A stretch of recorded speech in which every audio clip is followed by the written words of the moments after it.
So here we are outside one of the Gardiner buildings in Drake Court. Who was Gardiner and why has Drake only got a court, not a building?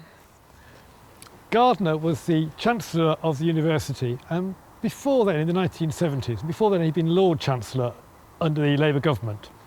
And when he became the Chancellor here, he started off becoming an Open University student as well. And that's unusual for Chancellors, but he wanted to get the experience.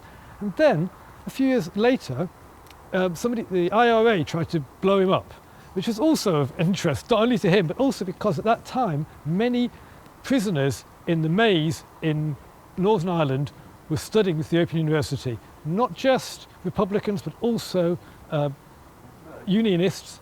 And the fact that they were both studying often together enabled them to recognise the nature of their differences and their similarities, and the fact that so many of those people studied with the Open University then went on to become involved in the peace process tells you something about the significance of the Open University in helping not just national politics but also generally with building people's confidences, allowing them to understand the bigger picture and nuanced notions of how society exists.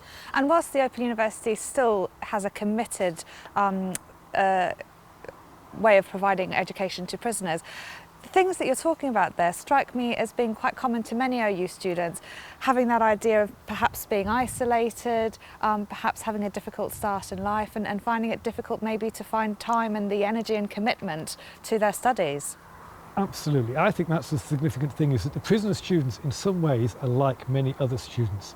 That sense of having often got very poor educational background, sense of isolation and the need to gain confidence and understand how to study is a very important part of being a successful student. And what about Drake? Who was he? When they first appointed the deans, that is a person in charge of the Faculty of Social Sciences, they appointed a person who worked at Kent University, had done a lot of work on getting students to collaborate, getting students to have structured courses, and he became the dean, the first dean. Most of the modules at university have a letter at the beginning telling you which faculty. So there's T for technology, S for science. For social sciences, it's D, which stands for Drake. So although he's only got a courtyard, as you point out, he's also got all those modules named after him.